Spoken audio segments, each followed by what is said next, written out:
There are all kinds of mothers. Good. Yes. Hallmark hasn't quite figured that out yet, but there are all kinds of mothers. There's biological mothers, there's foster mothers, there are adoptive mothers. There are the mothers that we choose. I've been really blessed. I've had some wonderful mothers in my life. My birth mother, who I'm blessed with, Iris November, and yes, it's her real name. She's fantastic.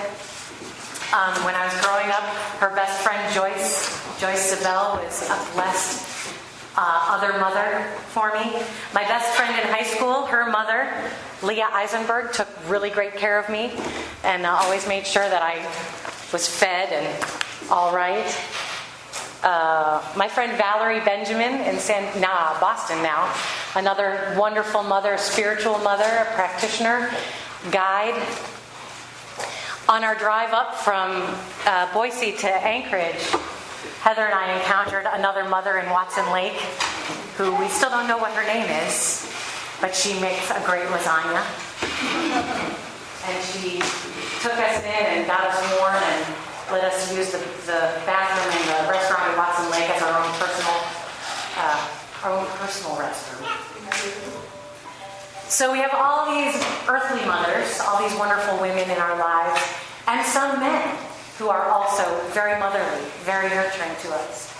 And then there's Mother Earth, and there's Mother Nature, and there's the expression, that was the mother of all things. So this word carries a lot of weight and carries a lot of meaning. So biblically, of course, from the beginning, this mother thing gets a little tricky. And it's interesting, there was a wonderful rabbi, a scholarly rabbi from almost 1,800 years ago. He studied the Talmud. And he actually is quoted as saying that of all these 613 commandments, not 10, 613 commandments in traditional Judaism, honor thy father and thy mother is the hardest one. It's the toughest one. But then when you think about it, the actual first mother, if we are going by what we're taught biblically and religiously, is actually Adam. Yeah, take that in. Just take that in for a minute. However, there were some before Eve that we know about. So I'm going to start doing a little history because I had so much fun researching this. I thought we're going to be here for 4 days. Because, you Google Divine Mother Goddess, just pack it in. Order pizza and put on your PJs because it's going to be a long night. So from the Kabbalah, 13th century text called the Book of Splendor. It was written by a Spaniard named Moses de Leon. And he explained that God created Adam from the earth and also at the same time created Lilith from the earth. And Lilith was to be Adam's wife. But they had an argument. And I'm not going to go into what the dispute was about because it was deeply personal. Research it. But Lilith got real mad. And she was saying that she considered herself to be Adam's equal, and she spoke out. And she pronounced what they called the magical name of God, and she vanished, just disappeared. Later on, she's found in the Red Sea, and the story gets kind of surreal. Again, Google, it's a magical thing. So then came Eve. And God didn't really want another rebellious female in the garden, so he made Eve from Adam, just to keep things simple. But ironically, Eve's name only occurs in the Bible, both Hebrew Bible and New Testament, only 4 times. However, she's considered to be the mother of all humanity. Most importantly, she was the direct mother of Cain and Abel. But many believe that we all are daughters of Eve. So I was amazed at all the discoveries I found when I started researching, and I had to narrow it down. So I narrowed it down from about 8 million to 10, which I thought was pretty amazing. Ironically, 5 of the 10 come from the path of Hinduism. Why that's ironic will come up later. Don't worry, I'll let you in on it. So, just for reference, these were two of the sites that I went to quite often. If you're interested in doing goddess research, these would be the websites. Very, very informative. So the first woman is Ceredwen, Ceredwen.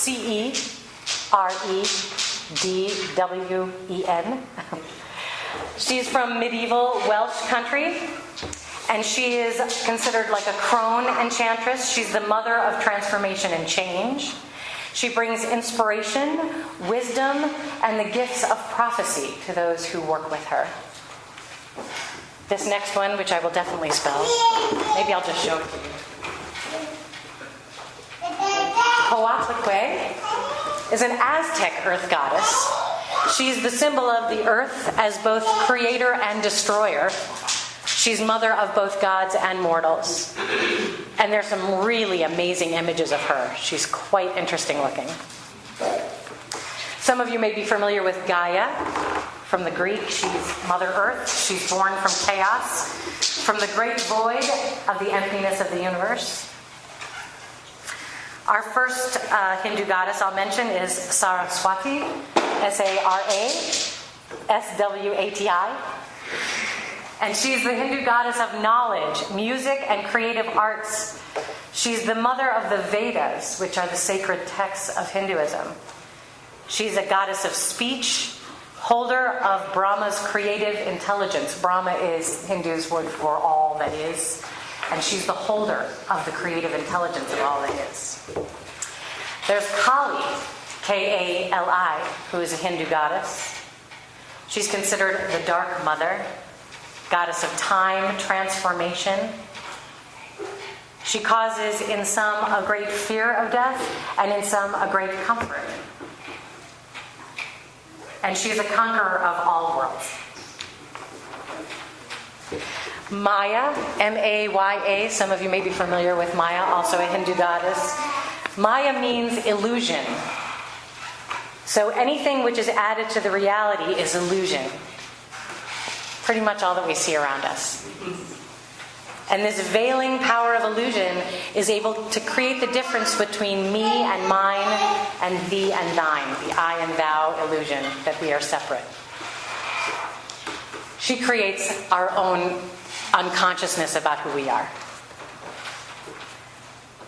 Izanami, Izanami. She's the goddess from Japanese myth. And she actually established Japan with Izanami. And in Japanese Shinto mythology, which is on the table. Shinto didn't make it on here? Wow, that's amazing. She's a primordial goddess, and she's the personification of Earth. So she's Japan's Mother Earth. There's Shakti, which many have also heard. Hindu goddess, the divine force. She's the mother goddess, the source of all. She's the universal principle of energy, power, and creativity. And as long as this world outside of us exists, she is the universal mother who is the creator, preserver, and destroyer. This next one is my favorite. Parvati, Parvati. She's the lover of life. For those of you familiar with Hindu mythology and Hindu gods, there's a god that looks like an elephant, the elephant head, Ganesh. She's his mom. And great story of how she created him. It was pretty awesome. But she made him from tears.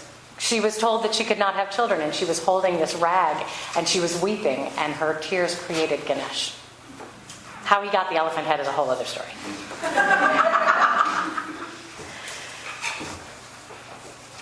So she represents that part of ourselves that brings creativity and brings forth nourishment, even in what seems to be rejection and disapproval. She's the affirmation that there are no limits to what a woman can do when she uses her spiritual energy in the pursuit of any goal she chooses. Kind of see why I like her? When we embrace love, Parvati is blessing us. And then the last one I'm going to talk about was the goddess that was mentioned on the first slide. She's from the Kabbalah, also Jewish mythology, Shekinah. And she is also considered the divine mother, the original goddess, the female aspect of source creation. Her essence has manifested in human form through, we're almost there, baby. Manifest in human form through saints, avatars, bodhisattvas, and all gods in both male and female form. She's the great awakener. And if you open your heart, that's when she shows herself. The name Shekhinah actually means dwelling or settling, and it means the indwelling presence of spirit. So thanks for your little romp through goddesses with me. Now, we're going to celebrate the most important goddess experience, which is the motherhood of one of our own. And we are going to be blessing baby John Balmer. So let me just say a little bit about baptism and blessing before we start. So the ritual of baptism, which is the immersion of someone in running water, comes to us from the path of, are you ready? Drum roll please, Hinduism. It actually has been practiced in the Hindu religion for over 4,000 years. The Jews adopted the practice of baptism while they were imprisoned in Persia, and they called it Tevila. And they practiced baptism as the purifying rite intimately associated with the cleansing of the body. That's what John the Baptist was doing. Some Christians believe it is an essential initiation into the family of God, and some say it is a purpose as a sacrament to wash away sin from Adam's time all the way to ours, and so that we will appear clean in the eyes of God. However, here at Spirit Stone, we understand sin differently as mistakes, as a way of missing the mark, and we get another shot in every moment. So baptism, like all other religious rites and rituals, was not actually instituted by God, but was created by ancient sages as a tool to reunite our spirit and soul with our body, so that we could be one with spirit. Are you ready? Am I? Oh, yeah, you look like you're ready. This is Jonathan Richard Balmer, everyone. And he came into this world on the 8th of June, 2012. Hi. And today we will be anointing baby John as we bless him. We will be giving him what I like to call the spiritual equivalent of Glinda's kiss. So that he will have divine protection on his stroll on the yellow brick road of life. As his spiritual family, his spiritual community, we get to bless this beloved being with our words and prayers, and we're all going to be a part of this experience. The name John comes from the Hebrew name Yohana, which means Yahweh is gracious or graced by God. And so he is. So, Jay, I'm going to be asking you both some questions. Just holler out from there. Maybe, would you mind handing over your hands to him? Hello.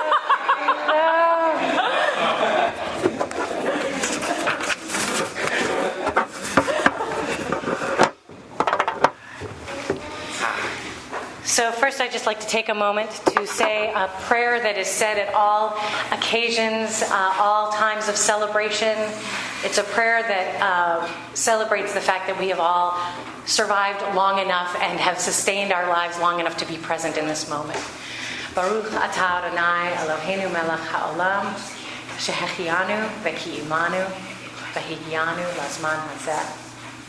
Amen. Asher. Sarah and Jay, here we are again. Me asking you questions. I know.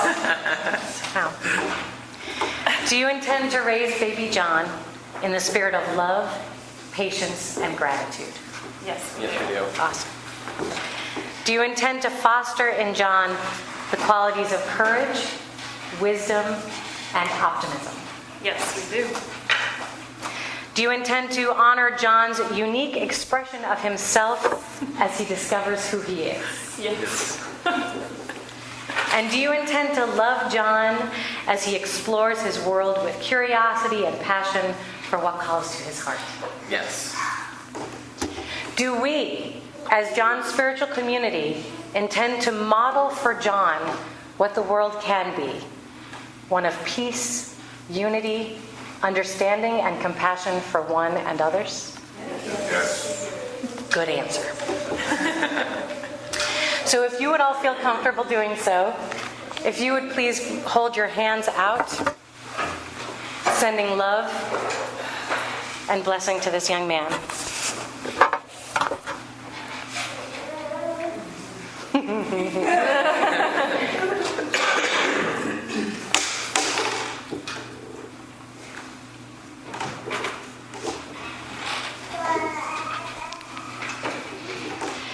Okay. Scooching this away. John. I bless your eyes. I bless your eyes. That you may always see beauty back of the appearance. Yes. The person and not the persona. And the good all. Yes. I bless your mouth. So that you always speak from your heart, from that place of authenticity and truth, which you always do so well. We bless your hands, so that they are ready for the work that serves and helps others and lifts them, and to play the piano. Thank you. And we bless your feet, so that you follow your passions and walk with courage towards all your dreams, making each one a reality.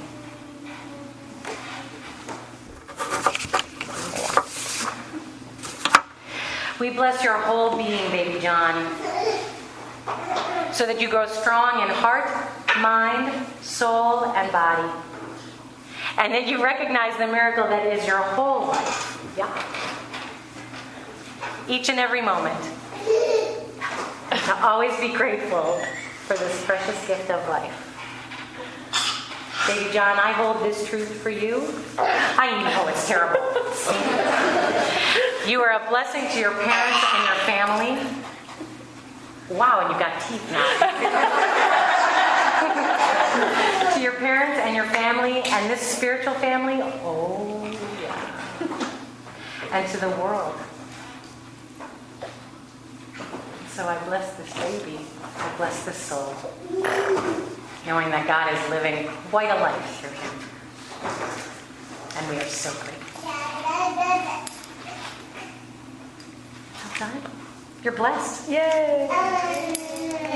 Send some love towards baby John. Thank you.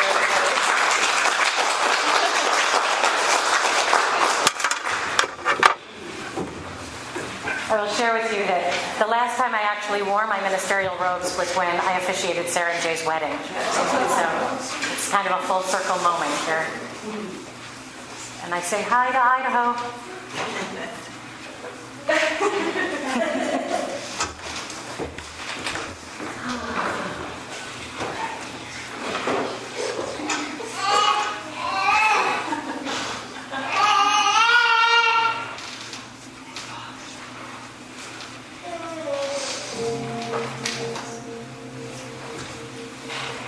So we are blessed. Oh my goodness. Thank you so much for being a part of this experience today. Thank you, Sarah and Jay, for wanting to be a part of this experience today and for making Mother's Day truly, I believe, a deeper experience for each and every one of us. So taking this moment to just soak in all that is true, that there is no one definition for mother. That spirit in its allness and its wholeness and its largeness has created this concept of nurturing and loving, of birthing and rebirthing, of raising, of teaching, and of letting go. And we each have the capacity to be that thing that does all those actions. So as we move into prayer right now, I just take this moment to say thank you. Thank you, Spirit. Thank you, each and every person here. Thank you, family in Idaho, for encircling this child with so much love and so much joy and so much support that he is truly mothered by each and every one of us today. I take this time to hold in prayer all those who are missing mothers today, knowing that those who are on the other side of the veil are as close to us as our breath, are with us all the time, blessing us, proud of us, lifting us, and encouraging us. I hold all those in prayer who are simply feeling separate today, who are feeling disconnected today. And I know for them that there is truly no separation between any of us. We are connected by that love, that thread of spirit that goes back from before time began. Truly, love wins and love rules the day. And so I simply hold all in prayer, knowing that whatever is happening under the surface, whether it's work-related, health, money, relationships, whatever the issue, Spirit has got it taken care of. And we simply hold this truth. And we let it be with gratitude. And so it is.